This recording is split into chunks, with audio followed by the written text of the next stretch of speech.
ঋতুজা বিহানকে বলেন, এতগুলো মানুষের সামনে বারবার বললেই মানুষের কৌতূহল বাড়েই। বিহান বলেন, মা এতে তো মোনালিসা বলির পাঠা হয়ে যাচ্ছে, ও তো ফেসে যাচ্ছে। দেখো মোনালিসা কিন্তু খারাপ মেয়ে নয়। অভিজ্ঞান দত্ত ওকে দিয়ে এতদিন মিথ্যা কথা বলিয়েছেন। মেয়েটার ট্যালেন্টেড নাই হতে পারেই, কিন্তু মানুষ হিসাবে তো খারাপ না। একটা ইনোসেন্ট মেয়ে, ও তো বদনাম হচ্ছে। আমার বিশ্বাস কম্পাসে ওদেরকে ফোন দিয়ে সব কটা খবর দিয়েছে। ঋতুজা বলেন, তোমার বিশ্বাস তোমার কাছে রাখো, এসব আর বলবে না। বিহান, কম্পাস তোমার ডেস্টিনেট। তোমার জন্য এই সিদ্ধান্তটা নিয়ে আমি কোনো ভুল করিনি, এটা আমি জানি, এটা আমার বিশ্বাস।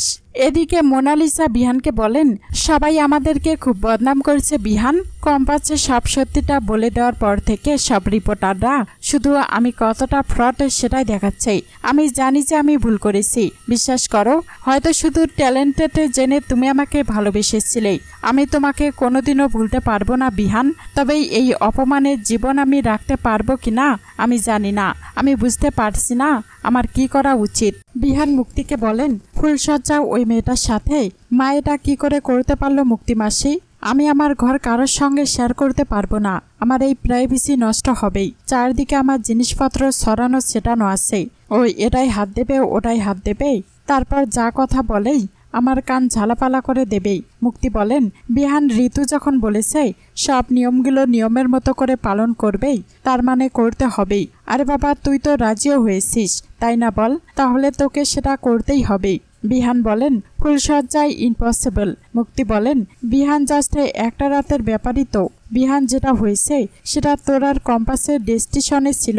যাই করিস না কেন, নিয়তি তো তুই খণ্ডাতে পারবি না। তোদের দুজনের বিয়েটা যে দিয়েছে সে নিশ্চয়ই কোনো উদ্দেশ্যে তোদের বিয়েটা দিয়েছে। সেটা খারাপও হতে পারেই, আবার ভালোও হতে পারেই। তাই তোকে আমি একটা কথা বলি, প্লিজ বিহান, একটু ধৈর্য ধরে থাক। হয়তো দেখবি আগামী দিনগুলো অন্যরকম হবেই, অনেক বেটার হবেই। বিহান চলে গেলে মুক্তি বলেন, ঋতুজা, তোর আর আমার এই লোক দেখানো বন্ধুত্বের আড়ালেই যে গভীর শত্রুতা লুকিয়ে আছে, যা চিরকালই, সেটা কোনোদিনও মেটাবার নয়। সেই শত্রুতাকে ইন্ধন জুগিয়েছি আমি কম্পাসের সাথে তোর ছেলের বিয়েটা দিয়ে। ওই মেয়েটা তোদের সব অহংকার, তোদের ফেক ফ্যামিলির প্রেস্টিজ সবকিছু ভেঙে চুরমার করে দেবে।